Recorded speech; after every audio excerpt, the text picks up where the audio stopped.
आइए अब शुरुआत करते हैं आगे का एजेंडा की, और जिसमें सबसे पहले हम बात करने जा रहे हैं उत्तर प्रदेश में आखिर क्यों हारी बीजेपी। उत्तर प्रदेश 80 लोकसभा की सीटें, वो राज्य जिसको लेकर बीजेपी पूरी तरीके से आश्वस्त थी, जिसके दम पर ही बीजेपी ये मानकर चल रही थी कि अब की बार अपने दम पर 370 और साथ ही सहयोगियों के साथ 400 पार कर लिया जाएगा। लेकिन यहीं उत्तर प्रदेश में बीजेपी को लगा सबसे बड़ा और करारा झटका। क्यों? इसी को लेकर लोकसभा चुनाव के बाद सबसे ज्यादा चर्चा हुई। उत्तर प्रदेश में बीजेपी की उम्मीदों पर पानी फिर गया। 80 में से सिर्फ 33 सीटें बीजेपी जीत पाई। उधर अखिलेश यादव की जो पार्टी है समाजवादी पार्टी, वो उत्तर प्रदेश में सबसे बड़ी पार्टी के तौर पर लोकसभा चुनाव में उभरकर सामने आ गई। मतलब बीजेपी 33 और समाजवादी पार्टी 37 सीटें जीत गई। नतीजों के बाद बीजेपी ने हार की वजह जानने के लिए मंथन किया और अब एक समीक्षा रिपोर्ट तैयार की गई है जो एबीपी न्यूज के पास है। सूत्र ये जानकारी दे रहे हैं उत्तर प्रदेश में बीजेपी की हार की जो समीक्षा रिपोर्ट सामने आई है, वो 15 पेज की रिपोर्ट में बीजेपी की हार के 12 कारण बताए गए हैं। एबीपी न्यूज पर मैं आपको ये एक्सक्लूसिव जानकारी दे रही हूं। उत्तर प्रदेश में बीजेपी की हार की समीक्षा रिपोर्ट, 15 पन्नों की रिपोर्ट, 12 कारण बताए गए हैं। 78 लोकसभा सीटों में 40 टीमों ने समीक्षा की है। करीब 40,000 कार्यकर्ताओं से बात की गई है। बीजेपी के राष्ट्रीय पदाधिकारियों की बैठक में अब ये रिपोर्ट रखी जाएगी। देखिए, आपके मन में यह सवाल आ रहा होगा कि आखिरकार इस रिपोर्ट में हार के वो जो 12 कारण, 15 पन्नों की रिपोर्ट है और 15 पन्नों में वो जो बीजेपी की यूपी में हार के 12 कारण गिनाए गए हैं, वो क्या हैं? उस पर बात करेंगे आगे, लेकिन पहले आपको सीधे अभिषेक उपाध्याय के पास लेकर चलते हैं और जरा ये जान लेते हैं अभिषेक उपाध्याय से कि आखिरकार जिस तरीके से बीजेपी के वोटों में गिरावट आई, वोट शेयर में करीब 8% की गिरावट, उसको लेकर सवाल महत्वपूर्ण ये हो जाता है। अभिषेक उपाध्याय, सबसे पहले तो आप दर्शकों को ये बताइए कि ये रिपोर्ट तैयार कैसे की गई है। रोमाना, देखिए, इस रिपोर्ट को तैयार करने के लिए जो 78 लोकसभाएं हैं वहां पर 40 टीमों ने दौरा किया है और उन्होंने दौरा करके उन 40 टीमों ने बाकायदा वहां कार्यकर्ताओं से बात की है। एवरेज 500 कार्यकर्ताओं से बात की गई है हर लोकसभा क्षेत्र में और इस तरह से करीब 40,000 कार्यकर्ताओं से बात की गई है और उनसे बात करके उनका फीडबैक लेके रिपोर्ट तैयार की गई है।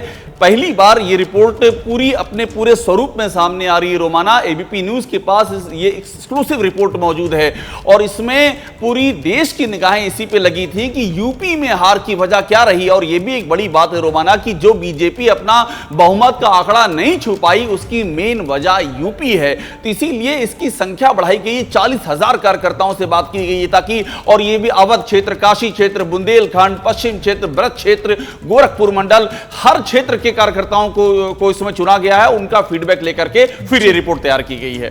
बिल्कुल, तो उत्तर प्रदेश के हर कोने से करीब 40,000 कार्यकर्ता और उनके साथ मंथन करने के बाद बीजेपी की ये समीक्षा रिपोर्ट कि उत्तर प्रदेश बीजेपी क्यों हार गई। और अब आगे बढ़ रहे हैं, आपको बताते हैं ये जो रिपोर्ट तैयार की गई है, इस रिपोर्ट में हार की वजह एक एक कर क्या गिनाई गई। इस रिपोर्ट के मुताबिक सभी क्षेत्रों में बीजेपी के वोट परसेंटेज में गिरावट आई है और कितनी, वोट शेयर में करीब 8% की ओवरऑल गिरावट देखने के लिए मिली है, जिसमें ब्रज का क्षेत्र, पश्चिमी उत्तर प्रदेश वाला क्षेत्र, कानपुर बुंदेलखंड वाला रीजन, अवध का रीजन, काशी वाला रीजन, गोरखपुर वाला रीजन, 2019 के मुकाबले हर रीजन में सीटें बीजेपी की कम होती चली गई। समाजवादी पार्टी को पीडीए के वोट मिले हैं। गैर यादव, ओबीसी और गैर जाटव एससी का वोट समाजवादी पार्टी के पक्ष में बढ़ा है।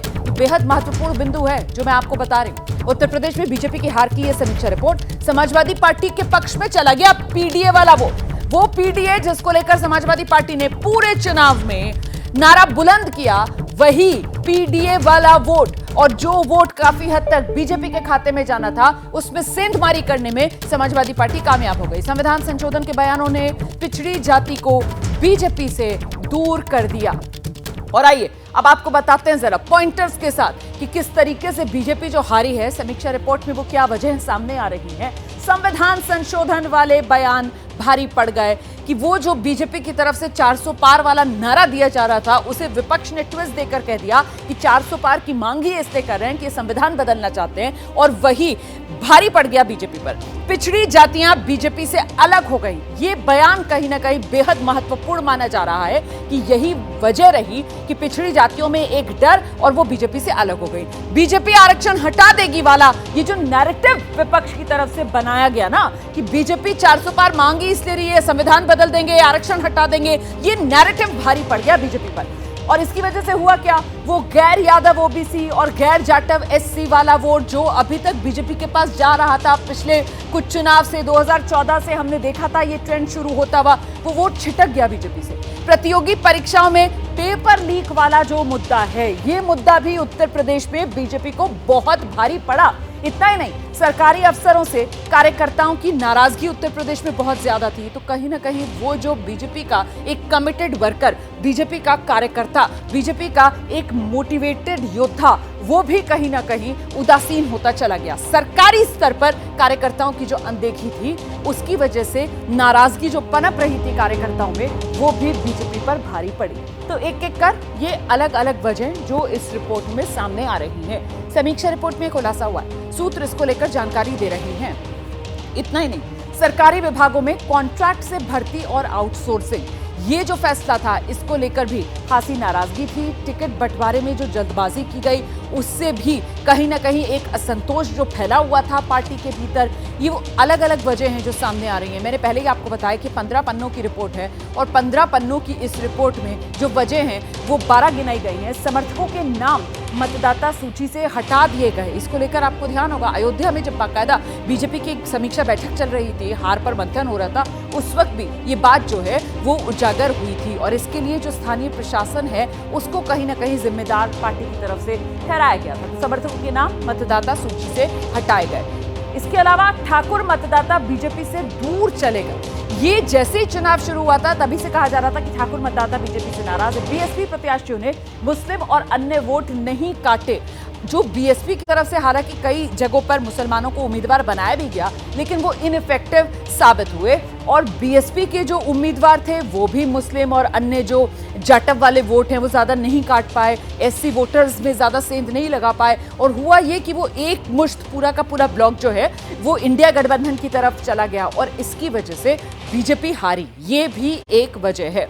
इस बीच संविधान संशोधन वाले बयान जो भारी पड़ने की बात सामने आ रही है, पिछड़ी जातियां बीजेपी से अलग हुई हैं, बीजेपी आरक्षण हटा देगी वाला नैरेटिव जो चला है, गैर यादव ओबीसी, गैर जाटव एससी वोट जो है वो समाजवादी पार्टी को चले गए, ये जो वजह सामने आ रही हैं, ये बड़ी वजह है अभिषेक जो सामने निकल कर आई है। बिल्कुल रोमाना, देखिए ये जो पूरी रिपोर्ट है, इस रिपोर्ट में पूरा आंकड़ा दिया हुआ है किस तरह से बीजेपी के वोट घटे हैं, और वो जैसे मैंने आपको पहले बताया कि वो पश्चिम से शुरू कीजिए और उसके बाद ब्रज के क्षेत्र, काशी क्षेत्र, कानपुर, बुंदेलखंड, गोरखपुर, हर जगह पर एक पैटर्न मिला है कि एक पैटर्न में वोट कम होते चले गए, और उसमें संविधान संशोधन वाले बयान का एक अहम हिस्सा बताया जा रहा है, पिछड़ी जातियां अलग हुई हैं। और दूसरा जो महत्वपूर्ण मसला है वो है मसला पेपर लीक का मसला, जो इसमें खासतौर पर उठाया गया है कि यूपी में लगातार पेपर लीक हुए हैं। एक सेकंड मैं उस पर आती हूँ। मतलब अभी तक मैंने वो मुद्दे गिनाए जो कहीं ना कहीं विपक्ष की तरफ से एक नैरेटिव चलाया गया, और वो नैरेटिव बीजेपी पर भारी पड़ गया। अब वो जो पेपर लीक की आपने बात की है, जरा दिखाइए दोबारा से वो कुछ और बड़े अहम वजह जो इस रिपोर्ट में सामने आ रही हैं। उसमें देखिए, प्रतियोगी परीक्षाओं में पेपर लीक वाला जो मुद्दा है ये गरमाया इस चुनाव में। यूपी में बीजेपी की हार की समीक्षा रिपोर्ट जो कहती है कि परीक्षाओं में पेपर लीक का मुद्दा भी कारण बना, सरकारी अफसरों से कार्यकर्ताओं की नाराजगी का मुद्दा भी कारण बना, सरकारी स्तर पर कार्यकर्ताओं की जो अनदेखी हो रही थी, एक तो सरकारी अफसरों से कार्यकर्ताओं की नाराजगी, एक सरकारी स्तर पर जो कार्यकर्ताओं की अनदेखी हो रही थी, और सरकारी विभागों में कॉन्ट्रैक्ट से जो भर्ती और आउटसोर्सिंग की जा रही थी, वो भी कहीं ना कहीं वजह बनी। तो ये जो 4 वजह अब हम दर्शकों को बता रहे हैं अभिषेक उपाध्याय, कुल मिलाकर ये तो कहीं ना कहीं ऐसी वजह हैं जो कटघरे में यूपी सरकार, योगी सरकार को खड़ी करती हुई नजर आ रही हैं।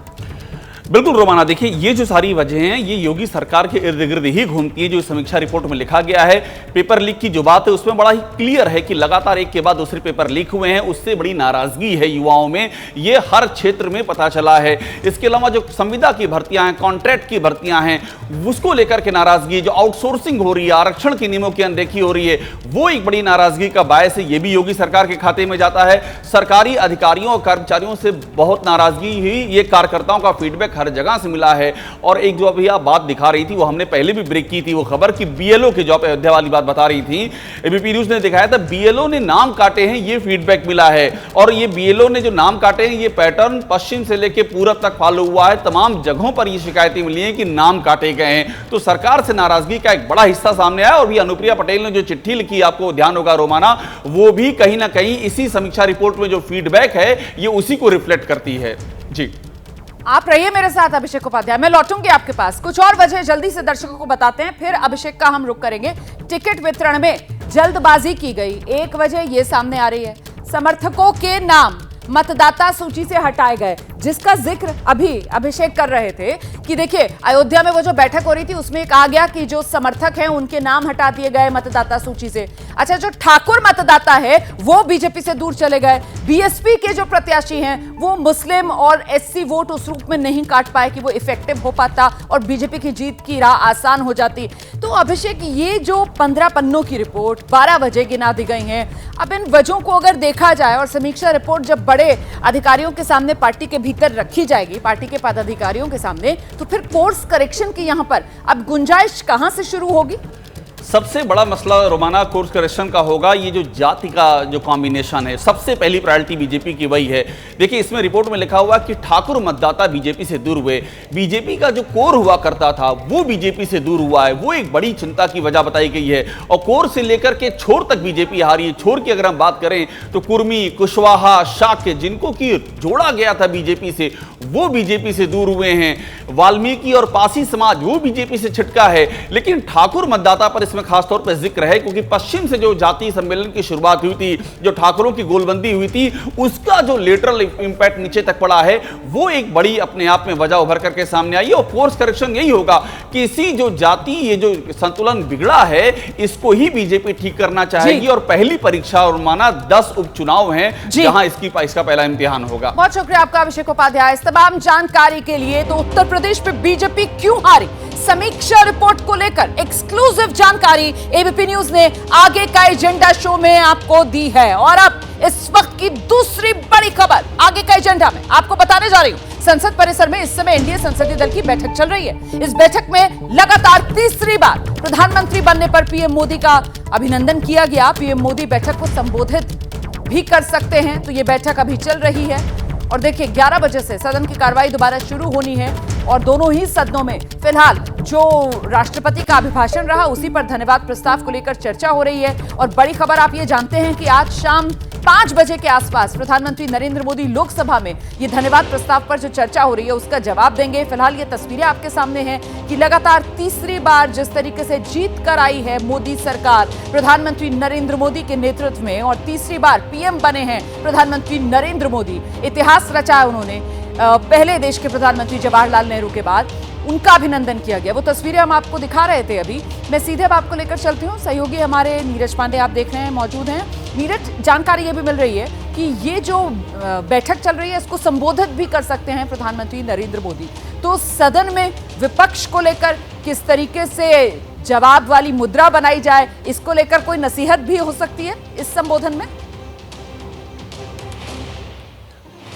निश्चित रूप में प्रधानमंत्री नरेंद्र मोदी जब भी संसदीय दल की बैठक में आते हैं रोमाना, वो संबोधित भी करते हैं, अपने सांसदों को सलाह भी देते हैं कि संसद परिसर के अंदर और संसद भवन के अंदर कैसा व्यवहार करें, कैसा आचरण करें, कैसे मुद्दे उठाएं, कितनी बात करें, कितनी बात ना करें, विपक्ष के साथ कैसा व्यवहार करें, ये सभी मुद्दों पर वो बात करते हैं। और चूंकि आज ये तो पहली बैठक है, 18वीं लोकसभा की पहली संसदीय दल की बैठक है जिसमें प्रधानमंत्री नरेंद्र मोदी तीसरी बार प्रधानमंत्री चुनकर पहुंचे हैं, तो निश्चित रूप में आज संसदीय दल की की बैठक में उनका स्वागत हो रहा है, स्वागत किया गया। एनडीए के तमाम जो घटक दल हैं, एनडीए के जो लीडर्स हैं, उन सब ने मंच पे जाकर उनका स्वागत किया बारी बारी से। और उसके बाद प्रधानमंत्री नरेंद्र मोदी के बारे में जानकारी हमारी ये है कि वो थोड़ी देर में संबोधित करने वाले हैं, यानी अपने सांसदों को बताएंगे कि संसद में कैसे आपको आचरण करना है। तो आज की ये व्यवस्था तो जरूर है, लेकिन इस सबके बीच नीरज पांडे, जैसे कोई और अपडेट आएगा फौरन आपका रुख करेंगे। तो एनडीए संसदीय दल की बैठक जो फिलहाल जारी है, आगे का एजेंडा देख रहा। कल संसद में राहुल गांधी ने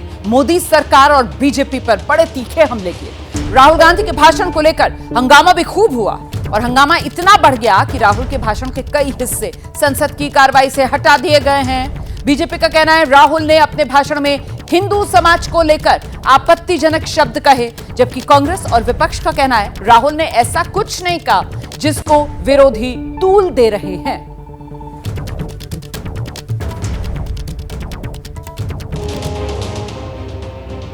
तो नेता प्रतिपक्ष के तौर पर लोकसभा में राहुल गांधी का पहला भाषण, और राहुल गांधी के इस भाषण में काफी हिस्से हटाने पड़े हैं। क्या क्या हटा है ये मैं आपको बता देती हूं। खुद को हिंदू कहते हैं, हिंसा, नफरत, असत्य फैलाते हैं। तो ये जो हिस्सा था राहुल गांधी के भाषण में से वो हटाया गया है। बीजेपी पूरा हिंदू समाज नहीं है, राहुल गांधी ने सदन में खड़े होकर ये कहा था कल, वो हिस्सा हटा दिया गया है। नरेंद्र मोदी जी पूरा हिंदू समाज नहीं है, राहुल गांधी का ये वाला हिस्सा भाषण का वो हटा दिया गया है। आरएसएस पूरा हिंदू समाज नहीं है, ये बात जो राहुल गांधी ने कही थी वो भी एक्सपंज कर दी गई है। हिंदुओं का ठेका बीजेपी का नहीं है, ये हिस्सा भी राहुल गांधी के भाषण का कल का रिकॉर्ड से हटा दिया गया है। इसके अलावा अडानी अंबानी के नाम का जिक्र जो राहुल गांधी की तरफ से किया गया वो हटा दिया गया। राहुल गांधी ने कहा कल कि अग्निवीर जो है वो एक यूज एंड थ्रो मजदूर वाली योजना है, सरकार लेकर आई है, अग्निवीर पीएमओ की स्कीम है। इतना ही नहीं, अग्निवीर को लेकर राहुल गांधी की तरफ से कहा गया कि अग्निवीर स्कीम जो है ये सेना का ब्रेन चाइल्ड तो है ही नहीं, पीएमओ की स्कीम वो इसको कह रहे थे। ये जो पूरा हिस्सा है राहुल गांधी के कल के भाषण का वो हटा दिया गया है। अग्निवीर पीएम मोदी का ब्रेन चाइल्ड, रुके नहीं राहुल गांधी, यहां तक कहते चले गए, इसको भी हटा दिया गया है। अच्छा, नीट को सरकार ने सेंट्रलाइज्ड कर दिया, प्रोफेशनल एग्जाम को कमर्शियलाइज्ड कर दिया। तो राहुल गांधी के ये जो बयान के हिस्से थे वो भी एक्सपंज कर दिए गए हैं। हम सीधे फिलहाल आपको लेकर चलते हैं, हमारे साथ हमारे सहयोगी जैनेंद्र इस वक्त मौजूद हैं। जैनेंद्र, ये आर पार और बढ़ सकती है क्या? नेता प्रतिपक्ष के तौर पर राहुल गांधी का पहला बयान और उसके जो हिस्से हटा दिए गए हैं रिकॉर्ड से, उसको लेकर कोई आपत्ति कांग्रेस पार्टी की तरफ से दर्ज कराई जाएगी क्या? बिल्कुल, देखिए कांग्रेस जो है निश्चित तौर पर इसको लेकर के आपत्ति दर्ज कराएगी सदन के अंदर भी और बाहर भी। लेकिन कांग्रेस को मालूम है कि राहुल गांधी ने जो कहा वो लोगों तक पहुंच चुका है और राहुल ने जो कहा वो संसदीय रिकॉर्ड में दर्ज करवाने के लिए नहीं, आम लोगों तक पहुंचाने के लिए ही कहा। तो कांग्रेस को लगता है कि राहुल का जो हमला था वो बिल्कुल सही जगह पर बैठा है और बीजेपी बौखलाई हुई है और लोगों के बीच में ये भाषण राहुल का चर्चा का विषय बन चुका है। राहुल की बातें लोगों तक पहुंच चुकी हैं नेता विपक्ष के तौर पर उनके पहले भाषण की। तो कांग्रेस जो है उसको बहुत ज्यादा तूल देने के मूड में नहीं है, लेकिन जाहिर सी बात है संसदीय परंपरा और नियम कानूनों के हवाले से राहुल के भाषण में जो कुछ गैर संवैधानिक था कथित तौर पर, उन सबको एक्सपंज कर दिया गया है। कांग्रेस इसको लेकर के आपत्ति जरूर दर्ज कराएगी। मनकम टैगोर ने भी थोड़ी देर पहले सोशल मीडिया पर लिखा कि मोदी को जो है सच्चाई मंजूर नहीं है, राहुल के भाषण हटा दिए गए। तो जाहिर सी बात है घेरेबंदी की जाएगी। हिंदू वाला जो हिस्सा है, इसके अलावा अंबानी अडानी का नाम है, अग्निवीर वाला हिस्सा है, एक खास तौर पे ये तीन बिंदु जो है प्रमुख तौर पर राहुल के भाषण से हटाए गए। तो कांग्रेस इसको एक बार वापस हाईलाइट करेगी ताकि एक तो राहुल का भाषण पहुंचा लोगों तक और वापस ये नैरेटिव कि देखिए राहुल के भाषण से ये हिस्से जो है वो हटा दिए गए हैं। लेकिन देखना बहुत दिलचस्प होगा कि आज शाम 5 बजे जब इस धन्यवाद प्रस्ताव पर जवाब प्रधानमंत्री नरेंद्र मोदी की तरफ से दिया जाता है तो फिर वो सदन में क्या कहते हैं और किस तरीके से उनके संबोधन के जरिए पलटवार राहुल गांधी और कांग्रेस पार्टी पर किया जाता है। तो राज्यसभा में प्रधानमंत्री नरेंद्र मोदी धन्यवाद प्रस्ताव पर चर्चा पे कल जवाब देंगे और आज शाम प्रधानमंत्री नरेंद्र मोदी लोकसभा में धन्यवाद प्रस्ताव पर जो चर्चा हो रही है उसका जवाब देंगे। एक बार फिर से आपको सुनाते हैं क्या कहा संसदीय कार्य मंत्री किरण रिजिजू ने। शुभकामनाएं दी कि देश का संचालन और देश को एक विकसित राष्ट्र बनाने के लिए पूरा एनडीए एकजुट होकर के आदरणीय प्रधानमंत्री नरेंद्र मोदी जी के नेतृत्व में आगे जाने का और देश का सेवा करने का। आज क्योंकि ये पहला बैठक था और हमारे पास हाउस का जो बिजनेस है राज्यसभा लोकसभा का एक सीमित है। राष्ट्रपति जी का अभिभाषण पर चर्चा ही था और ओथ एंड एफर्मेशन का ही था, तो उसका हाईलाइट किया गया और मुख्य रूप से आदरणीय प्रधानमंत्री जी का मार्गदर्शन हुआ। आज प्रधानमंत्री जी ने जो बातें एनडीए के साथियों के साथ सारे एमपीज को शेयर किया है और जो गाइड किया है, हम लोगों को एक मंत्र दिए हैं, ये बहुत महत्वपूर्ण है। आज सबसे पहले तो प्रधानमंत्री जी ने कहा कि हर एक एमपी सदन में देश सेवा के लिए आए हैं। बाकी कोई भी पार्टी का हो, किसी भी दल का हो, लेकिन देश सेवा ये प्रथम हमारा दायित्व है और हर एक एनडीए का एमपी को देश को सबसे ऊपर रख करके काम करना है, ये आदरणीय प्रधानमंत्री जी ने आग्रह किया है। दूसरे जो हमारे एमपीज का जो आचरण है, हमारा बिहेवियर, हमारा कंडक्ट, उसके बारे में प्रधानमंत्री जी ने बहुत अच्छी तरह से हमको मार्गदर्शन दिया। प्रधानमंत्री जी का कहना है कि हर एक एमपी अपने अपने क्षेत्र का विषय को बहुत ही प्रभावी ढंग से सदन में रखना चाहिए और रूल के मुताबिक, नियम के मुताबिक देश का और भी कोई बड़ा विषय हो जिसमें रुचि है, सांसद होने के नाते अपने अपने रुचि होते हैं, उसमें एक्सपर्टाइज डेवलप करना है। कोई एमपी पानी के विषय में, कोई एमपी पर्यावरण के विषय में, कोई एमपी सामाजिक क्षेत्र में अलग अलग रुचि होता है, तो उसमें एक्सपर्टाइज डेवलप करने के लिए प्रधानमंत्री जी ने आग्रह किया है। और सारे एनडीए के सांसदों को आदरणीय प्रधानमंत्री जी का आग्रह है कि हम सदन का नियम, पार्लियामेंट्री डेमोक्रेसी का जो सिस्टम है और एक अच्छा सांसद बनने के लिए जो आचरण की आवश्यकता है वो पूर्ण रूप से अपनाएं और हम नियम के साथ और पार्लियामेंट्री जो कन्वेंशन है, ट्रेडिशन है, उसी के साथ पेश आना चाहिए।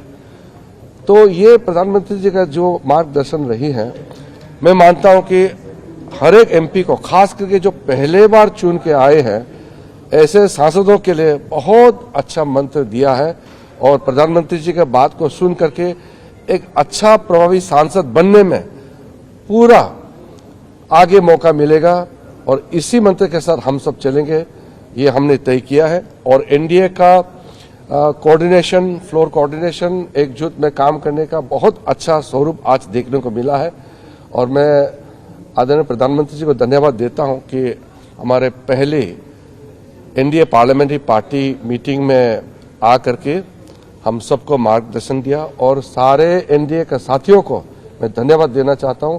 सबने 100% नेता सहित सारे सदस्य ने आज के पहली एनडीए पार्लियामेंट्री पार्टी बैठक में सम्मिलित किया। और पीएम साहब ने और एक बहुत महत्वपूर्ण आग्रह किया है, हर एक एमपी को अपने परिवार सहित प्रधानमंत्री संग्रहालय में जाना चाहिए। और आपको मैं बताना चाहता हूं जो मुख्य बात क्या है, प्रधानमंत्री संग्रहालय में पंडित जवाहरलाल नेहरू से लेकर के आज के वर्तमान आदरणीय प्रधानमंत्री नरेंद्र मोदी तक का पूरा जो जर्नी है उसको बहुत खूबसूरती से दर्शाया गया है। उसमें कोई राजनीति, कोई एजेंडा नहीं है। अपने अपने कार्यकाल में हर प्रधानमंत्री ने देश को आगे ले जाने के लिए योगदान दिया है, उसको जिक्र किया गया है पूरे प्रधानमंत्री के संग्रहालय में।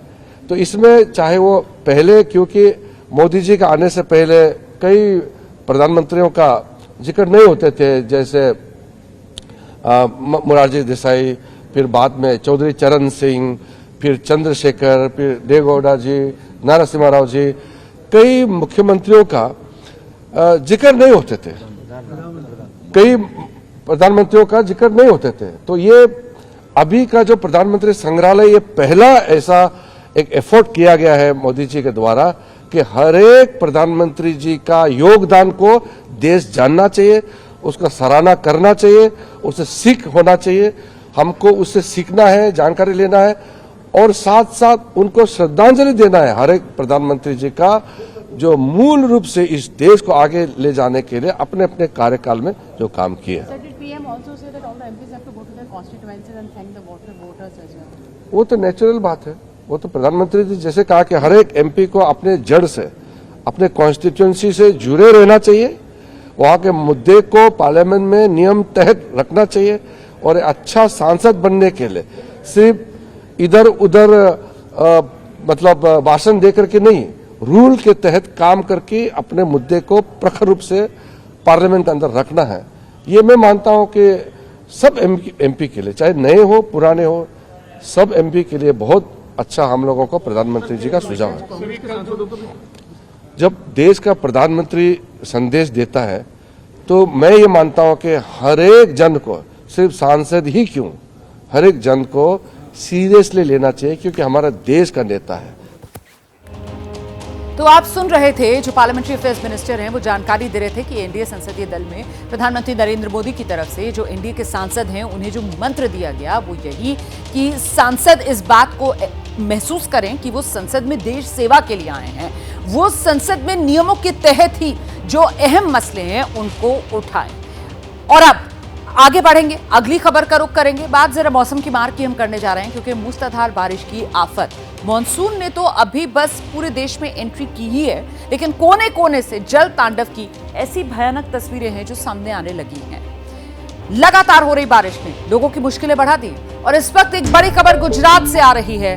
तेज बारिश के चलते गुजरात के वलसाड़ में, नवसारी में, जूनागढ़ में स्कूल कॉलेजेस बंद कर दिए गए हैं। ये तस्वीरें हम आपको दिखा रहे हैं। देखिए, ये एरियल शॉट्स हैं, ऊपर की तरफ से ली गई तस्वीरें, और इन तस्वीरों को देखकर अंदाजा लगाना मुश्किल है कि क्या ये समुद्र के बीच बने टापू हैं या फिर ये शहर के इलाके हैं, ये बसे बसाए शहर हैं जो इस वक्त पानी में डूबे हुए नजर आ रहे हैं। ये जो तस्वीर आप देख रहे हैं, ये सूरत जिले की तस्वीरें आपके सामने है। देखिए यहां पर किस तरीके से हिस्सा एक बड़ा रिहायशी इलाके का पानी में पूरी तरह डूबा हुआ नजर आ रहा है। ये जो रिहायशी इलाका है सूरत का, ये फिलहाल एक टापू में तब्दील हो चुका है, क्योंकि यहाँ इस हिस्से से दूसरी तरफ जाने के लिए आपको नाव में बैठकर ही जाना पड़ेगा और कोई विकल्प है नहीं, या फिर पानी से होकर ही गुजरना पड़ेगा और कोई विकल्प है नहीं। तस्वीरें देखिए जरा, डूबा हुआ है सूरत शहर, वहीं की ये तस्वीरें, और पानी देखिए कितना ज्यादा है, बाकायदा कमर कमर तक पानी है जो इस इलाके में भरा हुआ है। अब आप सोच सकते हैं इन तस्वीरों को देखकर कि यहां पर जो रहने वाले लोग हैं वो कैसी मुसीबत में इस समय घिरे होंगे। और ये घर मकान नजर आ रहे हैं, जाहिर सी बात है पूरे परिवार जो इनमें बस रहे होंगे वो तो इस समय पानी से घिरे हुए हैं। पानी ने बंधक बना लिया है सूरत के इस इलाके को। और ये जो तस्वीरें हैं वो सिर्फ सूरत तक सीमित नहीं है, जैसा कि मैं आपको बता रही हूँ, नवसारी से लेकर जूनागढ़, वलसाड़, ये वो तमाम इलाके जहां जल तांडव देखने के लिए मिल रहा है। और चाहे जूनागढ़ हो, नवसारी हो, वलसाड़ हो, यहाँ स्कूल कॉलेजेस बंद कर दिए गए हैं।